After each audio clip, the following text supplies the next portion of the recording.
So they just get to the point where they can't be bothered anymore. They just don't want to be there. I find relationships when they get to a point where two people are out of sync, so they're out of alignment and they want to get back into connection. They want to get back into love. They want to have, better conversations. They want to have better sex. They want to just have a better environment, even at home with parenting.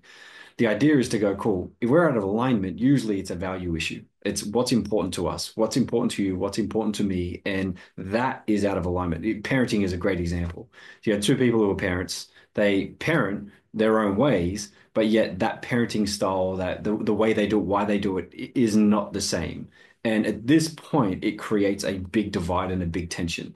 And our biggest goal is to bring it back. Our biggest goal is to find unity, unison, is to find a connection point where two people can be similar. Same in a relationship. One person may think a relationship needs to be a certain way and the other one's different. And that out of alignment, that out of value of what it is, what's important, is what can create massive conflict. So usually the easiest way to get that back into connection, after obviously asking the question of, do you want to be here? Like, is this person the person you want to be with? And usually it's a yes, because you've been with them and there was a reason why to begin with. And it's going, cool. So let's have a look at the values. What are individual values? So to get a value is to ask a person, what's important to myself? What's important to me, and write them down. Is it, family? Is it connection? Is it trust? The value of money, the value of sex, is sex important in a relationship? Usually for people, it's a yes. And then within there, it's understanding what is that for a person.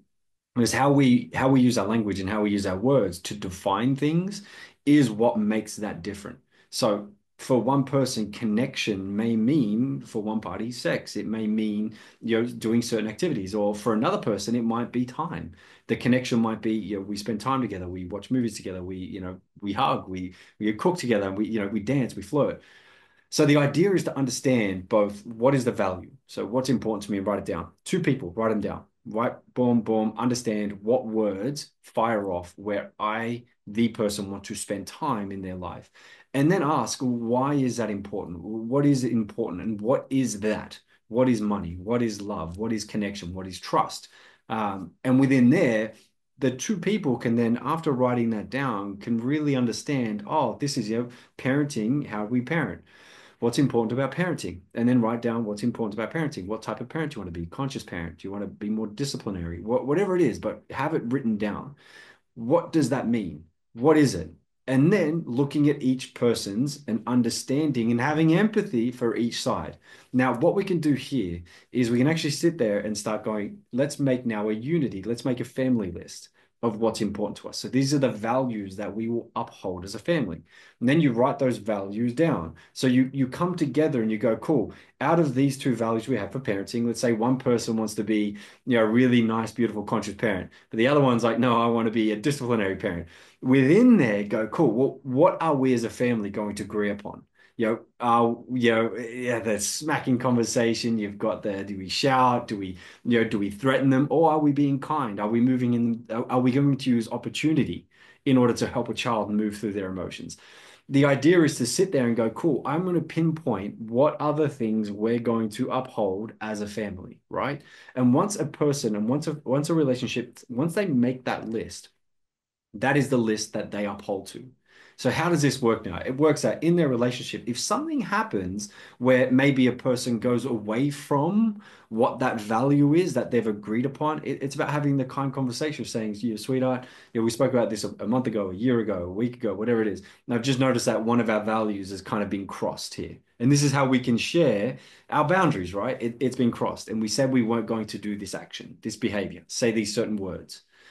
Is it okay if we pull that back and we stick to the values we spoke about originally?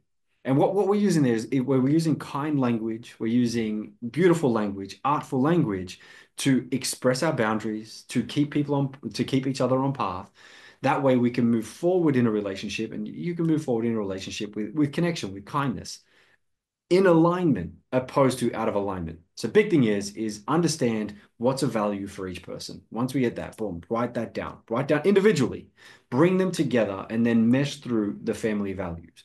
This is, and you know what, man, you fight like tooth and nail to stand up for each other, to support each other with these values. This is how you create trust with someone, is by upholding the standard of that which it is, right? From there, it's then about being it. You do it. you become it. And then over time, it takes, 254 days to create habits. You just keep working the motion. And then, a year, 2 years in, 3 years, you bang, bang, back in alignment. Tell you what, this is back in alignment very quickly, within a couple of days, if not a week. So big love, try it out. Let me know how it goes. I do this quite often, right? Always working it, right? Let me know in the comments. How would you handle it when you're out of alignment in a relationship? What would you do? Peace out.